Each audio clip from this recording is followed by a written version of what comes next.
Hey guys, I'm sitting here looking over the paperwork on Hurricane Express. And now, like most of these lease purchase programs out there, you're going to have two documents that you sign. One is going to be where you're leasing the truck from them. And in some instances, it'll be a separate leasing company that they've created to administer the lease. But then you have a second document, which would be your carrier agreement, where you're leasing the truck onto Hurricane Express, the carrier. Just being straight up with you, this is one of the boldest, most outrageous contracts for a lease on a truck that I've ever encountered. And you've heard me speak before about adhesion contracts. And basically, an adhesion contract is one that you don't negotiate. It's a take it or leave it kind of thing. If you buy an extended warranty on an item, at some appliance or a TV, something like that. If you buy an extended warranty, that it's a take it or leave it contract. That is an adhesion contract. And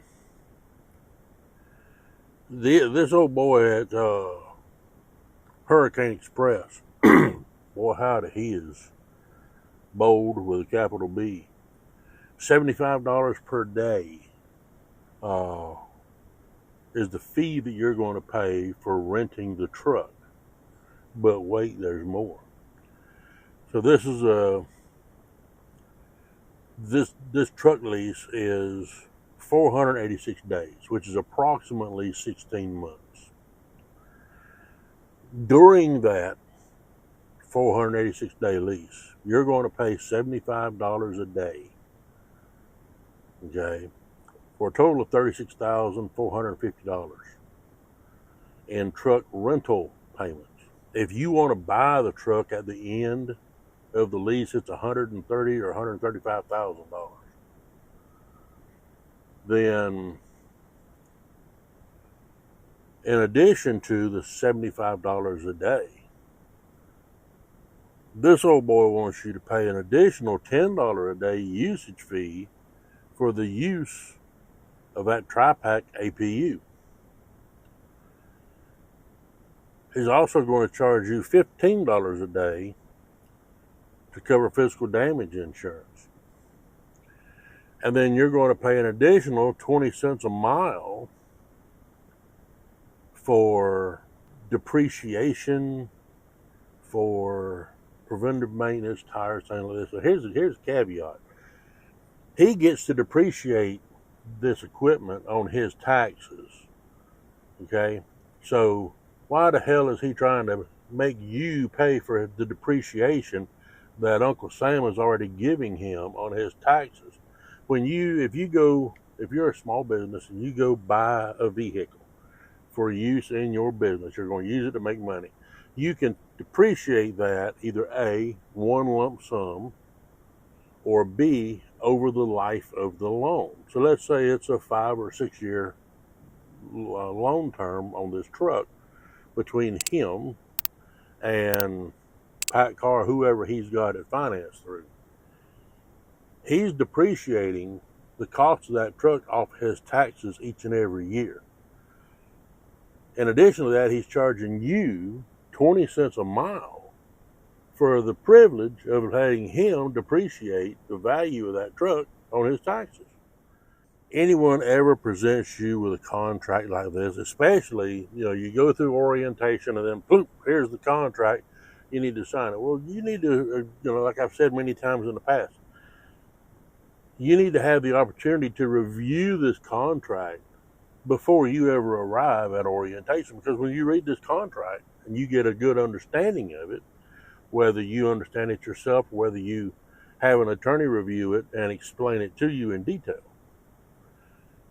you need to have an understanding of what it is that you're getting yourself into.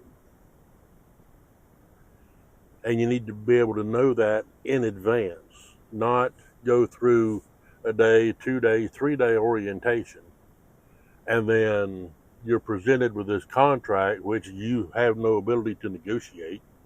It's take it or leave it.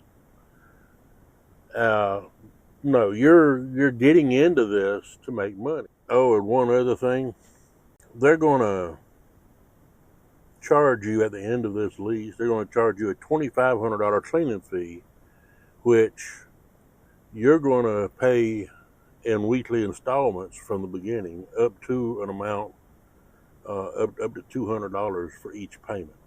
Now, they don't specify how much. It might be $50, it might be $200. But until they reach $2,500, they're going to charge you that. Now, what's that $2,500 for? Cleaning, damage, and refueling deposit that will be paid in weekly installments. At the completion of the term or upon termination of this agreement, the owner will inspect the truck and determine the cost of necessary repairs, cleaning required to return the truck to a condition acceptable to the owner, not to a condition that it was in when you received it, but a condition acceptable to the owner. Additionally, the owner will verify that the truck was returned with the amount of fuel that is greater than or equal to the amount of fuel that the truck had at the time of rental.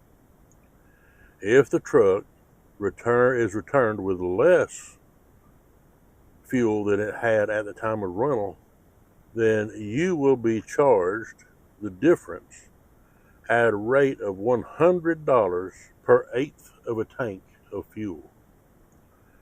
Now, for those who don't know what an eighth of a tank is, 4/8 makes half of a tank. 2/8 makes quarter of a tank. So between empty and quarter, that line right in there between the empty and quarter, that's eighth of a tank. So for every eighth of a tank, which is probably 20 gallons, ballpark, they're going to charge you $100 for every eighth of a tank. These costs will be deducted from the $2,500 cleaning, damage, and refueling deposit that you pay in at $200 a week.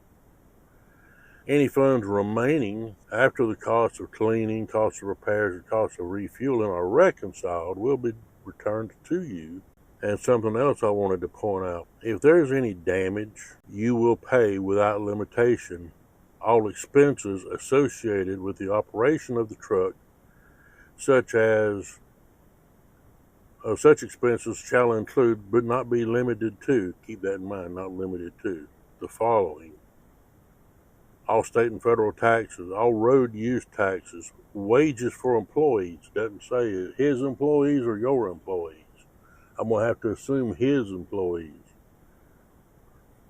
Wages for employees, fuel expenses, repairs and maintenance expenses, ordinary and other than ordinary, licenses, tags, traffic tickets, insurance premiums, and any expenses associated with any damage to any item hauled by the renter with the truck. Renter shall be responsible for the first $5,000 of any expenses incurred as a result of physical damage to the truck. Renter shall also be responsible for the first $5,000 of any liability claims. On a periodic basis, owner shall provide renter with a settlement statement for all expenses paid by owner attributed to the truck. This is a very one-sided lease agreement. It is not at all fair to you, the driver. Like I've said before, read these agreements before you agree to go to orientation.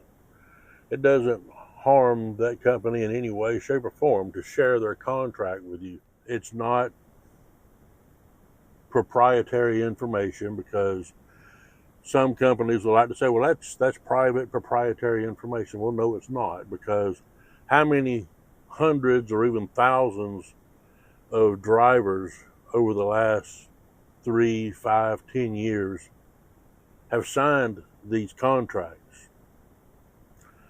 Proprietary information means that it's kept private and confidential. Having hundreds, even thousands of others running around out here with copies of these contracts where they've signed them, it's not proprietary anymore. They want to get you out there in orientation. They need to get the butts in the seats so that they can get you signed up and rolling to make them money. That's the way the game works. You're going to upset the apple cart if you try to change things up and you want to review the contract and have an understanding of the contract before you ever go to orientation. That doesn't work for them. You need to be concerned about you, your family, and making your livelihood to support your family. You don't need to be concerned about them. So please, I beg of you, take your time, read these agreements. Have someone review them. Have an attorney, an accountant, someone who understands contracts. Have them review these things and explain them to you. If a company doesn't want to send you the contracts to review prior to you going for orientation, then don't go. Plain and simple. They need you a hell of a lot more than you need them. There's a lot of things in this lease agreement that are very non-specific, such as wages for employees. He doesn't say whose employees, doesn't stipulate what those wages are. It's very open-ended, and it's all left up to the owner's discretion. So you guys, be smart, take your time, understand what you're getting into before you get into it, okay? You guys take care.